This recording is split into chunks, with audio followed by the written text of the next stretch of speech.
Hello বন্ধুরা, শুভ সকাল সবাইকে। আশা করছি তোমরা সবাই ভালো আছো, আমিও বেশ ভালো আছি। তো চলো এখন সকালটা শুরু করলাম আজকে 9টা থাকতে। তো আমার সমস্ত বাসি কাজ সারা হয়ে গেছে। তো এখন আমি বিছনা টিছনা গুছিয়ে ঘরটর মুছেও নিয়েছি। মুছে নিয়ে তোমাদের সাথে শেয়ার করছি। এই যে ঘর মুছে ফ্যান চালিয়ে দিয়েছিলাম, তো শুকিয়ে গেছে অর্ধেক মতন, পাখাটা বন্ধ করে দিয়েছি, দিয়ে তোমাদের সাথে সমস্ত কিছুটা শেয়ার করছি।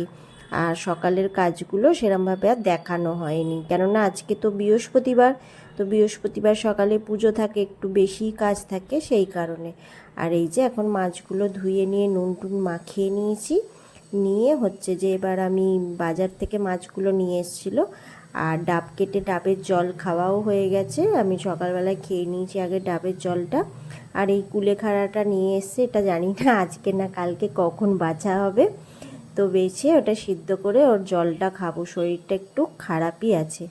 আর এই যে কালকে দুটো বিস্কুট কিনে নিয়ে আসা হয়েছিল, সেই দুটো খোলা হয়নি। এখন এই যে মেয়ে খুলেছে, খুলে দেখছে এটা বেশ নিমকি মতন, ওই পাউরুটির এর মতন খেতে, তো বেশ ভালোই লাগলো খেতে। তো সেই কারণে তোমাদের সাথে শেয়ার করলাম। আর এখন হচ্ছে যে আমি ওই টেবিলটা মুছে নিচ্ছি। টেবিলগুলো মুছে নিয়ে মাছ টাছ বাছা হয়ে গেছে, বেছে আনাজ ফানাজ কাটা হয়ে গেছে। তো কেটে নিয়ে একদম টেবিলটা মুছে নিচ্ছি ভালো করে পরিষ্কার করে। ওইটা আর করা হয়নি। দিয়ে আমি স্নান করতে চলে যাব।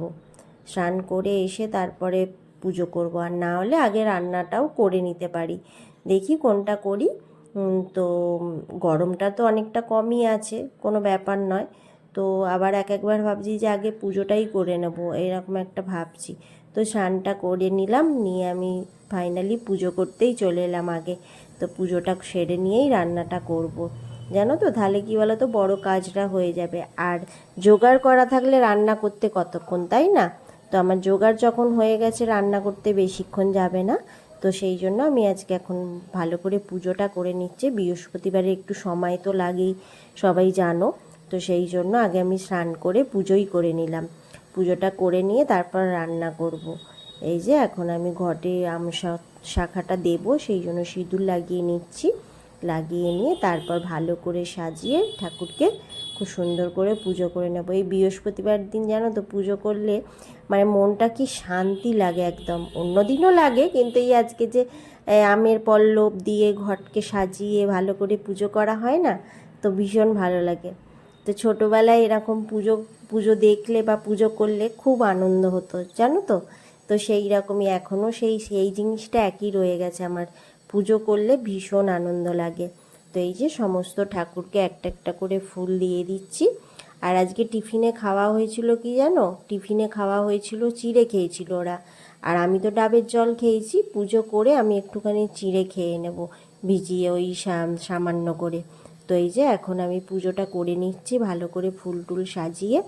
আর মালা আজকে আনা হয়নি, তো সেই জন্য সমস্ত ফুল দিয়েই সাজিয়ে ঠাকুরকে পুজো করে ঠাকুরকে খেতে দিয়ে দিচ্ছি। তারপরে আমি অন্য কাজ করব। সকাল থেকে ডাবের জল খেয়ে আছি, এখন আমি ওই চিড়েটা খেয়ে নেব, খেয়ে নিয়ে রান্না করব। তো আমার বড় কাজগুলো তো হয়ে গেল, ঘরদোর মোছা পরিষ্কার করা, স্নান করা, ঠাকুর পুজো করা, এগুলো হয়ে গেল। আর জোগাড়ও হয়ে গেছে, রান্না করতে কতক্ষণ যাবে। আর আমি তো 3 দিকে 3টে বসাই, তোমরা জানোই। ইন্ডাকশানে ভাত বসাই আর দুদিকে দুটো তরকারি বসিয়ে দিই, তাহলেই হয়ে যায় ঝটপট করে। তো এই তো এরমভাবেই কাজ করি আর কি। আর হচ্ছে যে আজকে হচ্ছে যে আমাদের বাড়িতে না এক নতুন সদস্য আসবে, জানো। তো সেইটাই তাকে আনতে যেতে হবে, আনতে যাব। তো সেটাই তোমাদের সাথে বলা। তো আজকে হচ্ছে নতুন অতিথি আসবে, সেই জন্য। তো এই যে এখন ভালোভাবে আমি পুজো করে নিচ্ছি ঘন্টা বাজিয়ে, আর প্রদীপ আর ধূপ দেখিয়ে ভালো করে পুজো করে ঠাকুরকে খেতে দিয়ে আমি এখন চলে যাব বাইরে। হচ্ছে যে ধূপ দেখাবো, তারপর এই যে বাইরে চলে এসেছি, গেটে এখন ধূপ টুপ দেখিয়ে নেব। আর রান্নাঘরেও আমার ঠাকুর আছে, রান্নাঘরের ঠাকুরকেও আমি ধূপ দেখাবো। তারপর হচ্ছে যে অন্য কাজ করব, জানো তো। সকালবেলায় পুজোটা করে নিলে মনটা ভীষণ হালকা লাগে। তো এই যে দেন আমি খাওয়াটা তোমাদের সাথে শেয়ার করিনি, অনেকটাই বেলা হয়ে গেছিলো। চিড়ে খেয়ে নিয়েছি, নিয়ে এখন আমি মাছগুলো ভাজতে চলে এসেছি। বাটা মাছ দিয়ে আলু ঝিঙে পটল দিয়ে ঝোল করব, আর কিছুটা বাটা মাছ ভাজা রাখবো, আর হচ্ছে যে উচ্ছে আলু কুমড়ো সিদ্ধ করব, সিদ্ধ করে হচ্ছে ঘি দিয়ে মাখবো। এটাই হচ্ছে আজকের মেনু। আর দই আছে, তো এটাই হবে আজকে, আর কিছু হবে না। তো ঝটপট এই তো ঝোল ভাত হয়ে যাবে। কতক্ষণ যাবে? প্রেশারে উচ্ছে কুমড়ো আলু সিটি বসিয়ে দিয়েছি, সিটি হয়ে গেছে। আর ওদিকে তো ভাত বসিয়ে দিয়েছি, বেশিক্ষণ যাবে না, ঝটপট হয়ে যাবে। এই পটলগুলো একটু ভালো করে না ভাজলে না ঝোলে একটা কেমন গন্ধ গন্ধ লাগে, জানো তো, একটা সেই সবজির গন্ধ কেমন একটা লাগে। তো সেই জন্য পটলগুলোকে আমি এখন ভালো করে আস্তে করে আঁচ দিয়ে ভেজে নেব, বেশি তেল দেব না। তো ওই জন্য তো এই যে পটলগুলো আমার ভাজা হয়ে গেছে, পটলগুলো ভেজে নিয়ে আর এখন আমি জিরে দিয়ে দেবো, সাদা জিরে দিয়ে দেবো, ফোড়নে দিয়ে আর হচ্ছে যে সব রকম, এবার আমি সব রকম ফোড়নটা হয়ে গেলে সব রকম সবজিটা করে নেব। আর এদিকে মাছগুলো লাল লাল করে ভেজে অন্য ওভেনে তুলে নিচ্ছি।